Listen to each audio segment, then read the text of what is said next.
15 agosto, Assunzione della Vergine Maria. È il 227° giorno dall'inizio dell'anno, ne mancano 138 al termine. Il sole sorge alle 6:11, tramonta alle 20:18. La luna si leva alle 22:22 e tramonta alle 10:02.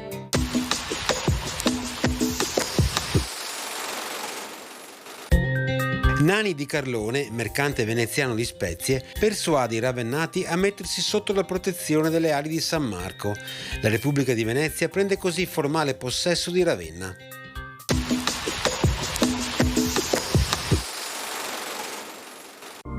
Le previsioni per domani: in prevalenza sereno o poco nuvoloso, sui monti di pomeriggio a tratti parzialmente nuvoloso o nuvoloso con qualche breve pioggia, temperature in calo di notte e con andamento irregolare di giorno.